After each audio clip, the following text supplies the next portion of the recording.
This American lawyer just silenced a woke student, and you won't believe what happened next. No, gender is not disconnected from sex, so. It's not completely disconnected, but it's still a cultural thing, it's still from society, it's Okay, no. From fiery debates on campus to explosive showdowns on TV, he's capturing attention and pushing back against the woke agenda. I'm 20. As a mathematician and a physicist, what in the hell do you know about human biology? And you got your law degree from Harvard. What unfolds when a conservative commentator has had enough of modern gender politics? Ben Shapiro is here to give his take. Famous for his sharp rhetoric and unapologetic style, Shapiro isn't one to back down from the toughest debates, especially on gender identity. The term mother does not include father. Every category has to have boundaries. The boundary of female starts at male. And when you start including male in the category of female, you are threatening biological definitions as well as basic truth. In recent debates, Shapiro has left no doubt that he won't be backing down. In fact, he's standing firm and making sure his voice is heard. Things took a surprising turn during an event at the University of Wisconsin-Madison, where Shapiro went head-to-head with a student who thought he had an unbeatable argument. Someone who exhibits said womanhood. Okay, well, you have just used the word female and woman to define each other. So you say a woman is a female, but not a biological female. A female is a woman and a woman is a female, but at no point have you added any new content. No, I said a woman is someone who exhibits womanhood. Shapiro's reaction was typical of him. He remained completely unfazed. Okay, here's my problem with that particular argument. The answer is that in 99.8%, 99.9% of cases, you absolutely can gender somebody based on looking at them. Like, really. If you're going to use intersex people as an example of not being able to do that, this does not obviate the biological duality of sex upon which all progeneration is based for all of human history and for all mammalian species. When the student tried to discuss sex, Shapiro showed no signs of being bothered. So the objective standard, here's the deal. For all of human history, there was an objective standard between male and female. If that wasn't enough, the student proceeded to argue that gender exists on a spectrum and asserted that he shouldn't determine someone's gender based solely on their appearance. Shapiro's reply was harsh and direct. I can have every single biological characteristic of a male, and if I say I am female, then I am female. This is anti-scientific nonsense. This was more than just a debate. It turned into a masterclass on how to dismantle weak arguments. The student ended up speechless, becoming yet another victim of Shapiro's unyielding logic. And that's only the start. Just wait until you hear about the confrontation that took place on live TV, where Ben Shapiro went head-to-head with transgender activist Zoe Tur on Dr. Drew on Call, and the intensity escalated rapidly. Back to the brain scans. You cut that out now, or you'll go home in an ambulance. Yeah, that seems mildly inappropriate for a political discussion. No, I know. Well, but wait, to be fair, Shapiro called Tur sir, prompting a furious response. Tur seized Shapiro by the neck and warned him, "Stop that now, or you'll be leaving in an ambulance." Bruce Caitlyn Jenner, I'll call him Caitlyn Jenner. No, because it's her. You're not being polite to the pronouns. Because disrespectful. Okay, forget about the disrespect. Facts don't care about your feelings. It turns out that every chromosome, every cell in Caitlyn Jenner's body is male with the exception of some of his sperm cells. However, Shapiro refused to back down. The encounter made headlines, not just because of the physical threat, but also due to Shapiro's unwavering stance on biological facts. This wasn't just a debate, it was a confrontation, and Shapiro wouldn't let anyone intimidate him. The event evolved beyond a simple clash of ideas, marking a significant moment in the national dialogue about free speech and the right to express unpopular views without fear of violence. Shapiro's ability to remain calm under pressure and convey his message effectively garnered him both respect and criticism. In Shapiro's view, facts do not concern themselves with feelings or threats. But his boldness doesn't end there. At Politicon 2017, he engaged in a debate with Blair White, a conservative transgender YouTuber. Pronouns are designed to differentiate between men and women, and that transgender women are not biological women, and that anything that attempts to overcome that argument is obfuscation rather than clarification. This debate took on a different vibe, less aggressive, but still highly intense. Shapiro opened by acknowledging people's rights to live according to their own choices, but he made his viewpoint unmistakably clear. Typically, I mean, I would try to avoid specifically offending you by using a pronoun that you don't like, but I also am not going to bow to the sort of social convention now that I'm supposed to use a pronoun of people's choosing rather than a pronoun that accurately describes the truth.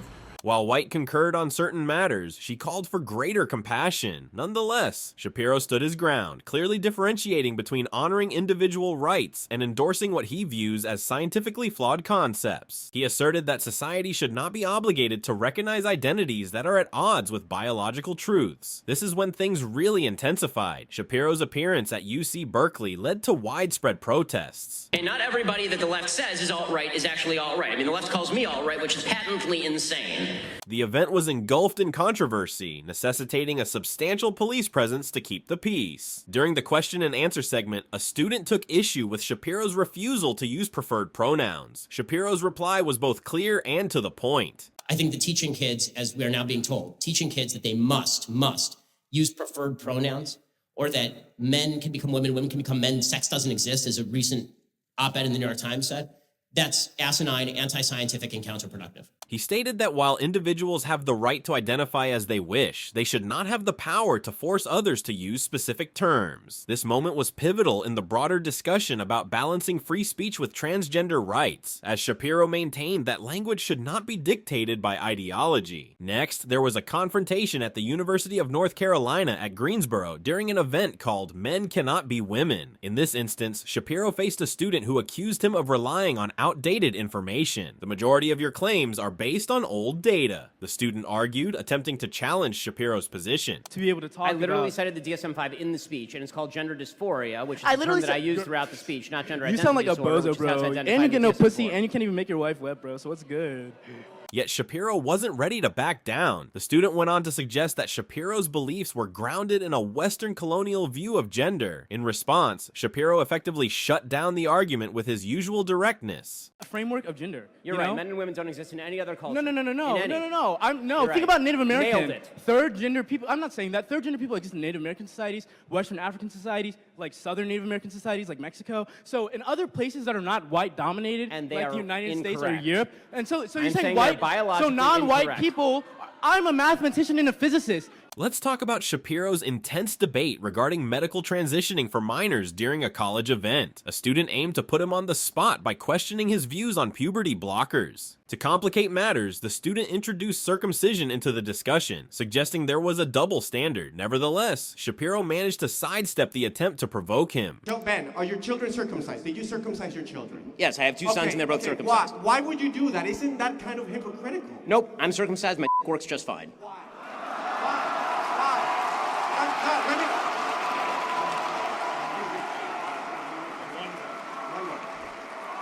Why is violating the bodily autonomy of an infant acceptable to you? And I can say, I'm a owner, and I can tell you, there's sensitivity right there, Ben, that is removed when you do a circumcision. Why is that okay to well, you? I don't mean to get personal, but I'm sure it doesn't seem like you could possibly have a basis for comparison. Shapiro expressed his viewpoint with utmost clarity, ensuring there was no ambiguity. He highlighted the serious long-term effects of medical transitioning in children, advocating for a careful approach to these decisions. Throughout the escalating debate, Shapiro maintained his composure, delivering his points with steadfast confidence. The dynamics became particularly engaging at Ferris State University.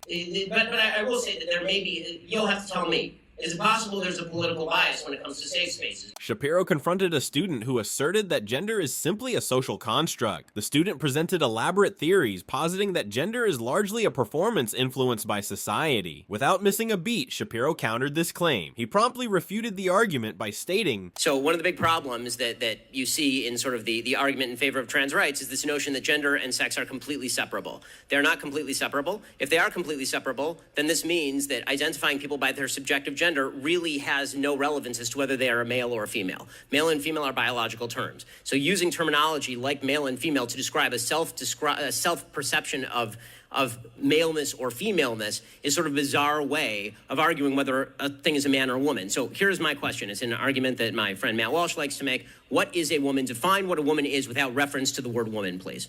He emphasized that although societal influences can shape our views on gender roles, the biological truths of sex cannot simply be changed based on feelings or societal expectations. This moment further illustrated Shapiro's skill in unraveling complex concepts while firmly adhering to his core belief that biology is unchangeable. For Shapiro, these discussions transcend the goal of simply winning an argument. There have been lots of countries all over Europe that were not particularly civilized and were quite white.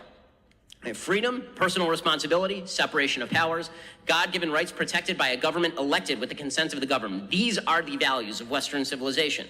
They center on defending a worldview that he believes is under significant threat, whether he's addressing the realities of biological gender, the risks associated with changing definitions, or his stance against medical transitioning for children. Shapiro's concerns run deep regarding the direction of society. Beyond the intense debates and media attention lies a broader picture. This ongoing struggle involves free speech, the definition of gender, and the importance of adhering to objective truths. Shapiro's views on these topics may make him a polarizing figure, but it's evident that he won't back down anytime soon. So, what lies ahead in this fight for free speech? Shapiro's push against political correctness demonstrates that this battle is far from over. The future of open debate and dialogue depends on voices like his, those ready to challenge boundaries and question the status quo. What's your take? Do you align with Ben Shapiro's views on gender and free speech? Feel free to share your thoughts in the comments below, and don't forget to click that like button and subscribe for more updates.